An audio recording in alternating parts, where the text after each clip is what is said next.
Here are the 13 Rolex models that you need to know when getting into the brand. First up, the Submariner. The Submariner is an iconic dive watch. It was built as a tool watch for divers. The bezel is unidirectional. That means it only moves in one way. This is so divers could time their dives and ensure that they had enough oxygen to get back to the surface.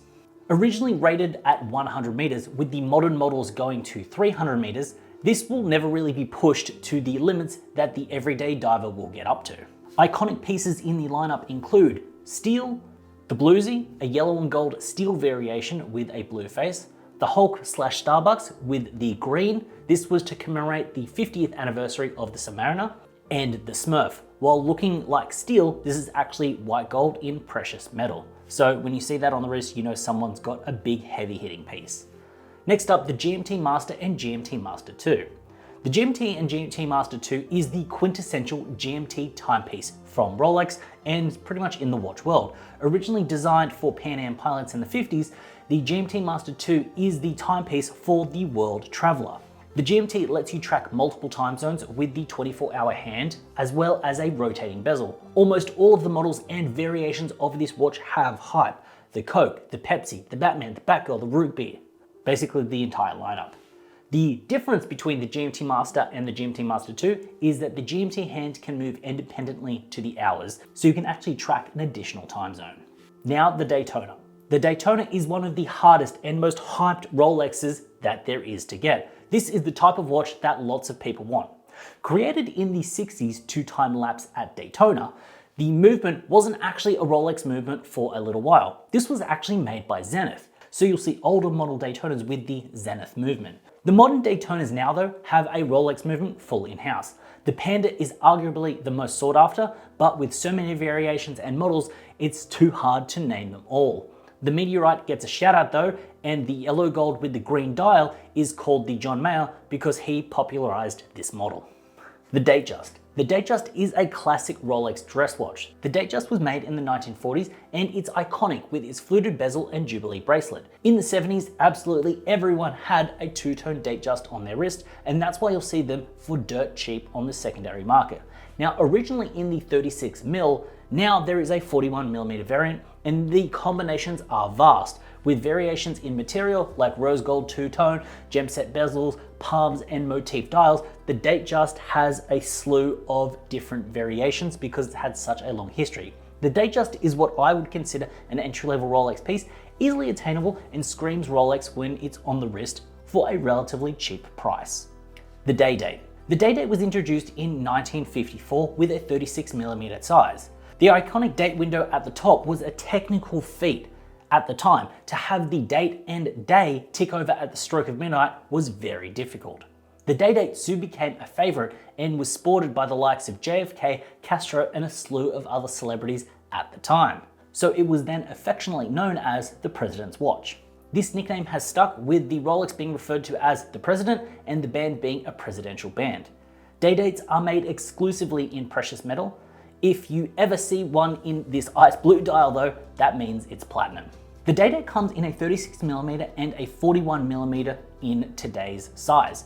Now the 36mm is the classic, but the 41mm is almost what people like to wear nowadays. The Sky Dweller. The Sky Dweller is Rolex's most complicated watch. On its dial, it has the time, the date, and the month. To operate this timepiece, you actually need to rotate the bezel to access the different functions. The Sky Dweller comes in a large 42mm and a number of material configurations. The Sky Dweller was introduced in 2012, so it's still quite a new watch considering the age of other models in Rolex's catalog. The Sky Dweller is truly for those that love horology and a complication that can be admired. The Yachtmaster. The Yachtmaster is basically a more refined, classier, dressier Submariner, but it has a few differences. The bezel is platinum, polished center links, and a smooth case. While the Yachtmaster is only rated at 100 meters, it's said that it can go to 300 meters, but it's just not advertised, so not to compete with the Submariner. It shares the same movement with the Submariner as well. It's also the first Rolex to have a titanium variation. The Yachtmaster 2. The Yachtmaster 2 was introduced 15 years after the Yachtmaster. This piece is widely regarded as the most hated model of Rolex. The size of the watch is enormous at 44mm, but also the complication. It seems somewhat useless. It has a 10-minute countdown timer. This is because before a regatta or a yacht race, there is a 10-minute horn before the yachts can cross the starting line. So this complication is meant for the person on the yacht to actually be able to time the yacht crossing the start line just in time for the start of the race. Rolex purists don't like this piece, and it's the butt of many jokes, saying that if you're a fan of large watches or you're a fan of yacht races, then this might be the watch for you.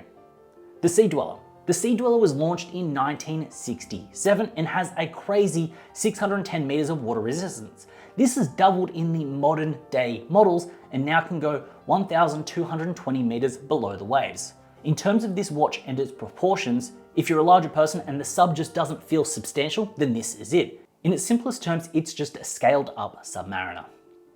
The Deep Sea. The Deep Sea is another step in a push for a timepiece that can withstand greater depths. In 2008, the Deep Sea was launched. It's the watch that James Cameron wore to the bottom of the Mariana Trench. It can go 3,900 meters below the waves. The Deep Sea doesn't have the iconic Cyclops for structural reasons. This is because of the pressures and depths. What this model does come in is what is dubbed as the James Cameron dial. It's the blue to black gradient. This gradient signifies the deep darkness of the ocean floor from the top of the ocean. The Deep Sea Challenge. In 2023, Rolex released this monstrosity. Made from titanium, this piece can go 1,100 meters deep. It's 50 millimeters wide and 23 millimeters thick. Not much else to say really, it's just a feat of engineering. The Air King. The Air King is almost like the forgotten Rolex in the lineup. While the name Air King makes it seem like it would have pilot functions, it's just a standard time-telling device with no date, GMT, or any other complication really. While usually the cheapest timepiece that you can buy with a crown, it is an understated piece that is the perfect sleeper watch for someone that wants to have a Rolex without really having a Rolex. At the 1 o'clock position, you have a 0 and a 5, but in older models, they didn't have the 0 and it just had a 5, so newer models feel a little bit more balanced. The Explorer and Explorer 2. The Explorer dates back to 1950s when Edmund Hillary and Tenzing Norgay became the first people to summit Everest. Rolex supplied the men with a watch that would later be known as the Explorer, and history was born. The Explorer is a highly legible watch with large 3, 6, and 9 markers, this being in a 36mm and a 40mm watch in modern times. In 1971, the Explorer 2 arrives with a larger 40mm size and now 42mm. This was also a more complicated watch with a GMT hand. This lets you track a second time zone, usually the home time zone when abroad. With the Explorer 2, the white face is affectionately known as the Polar. Oyster Perpetual. The Oyster Perpetual, or as you'll see online, the OP, is the first waterproof watch. In 1926, Rolex created this steel model and it changed the game. It was called the Oyster because it clamped shut like an oyster shell, meaning no water would get inside. The Oyster Perpetual has a crazy amount of colors in its catalog. And while you may hear people call this the Tiffany dial, it's not really a true Tiffany collaboration, it's just a blue that has a similar hue to the Tiffany blue.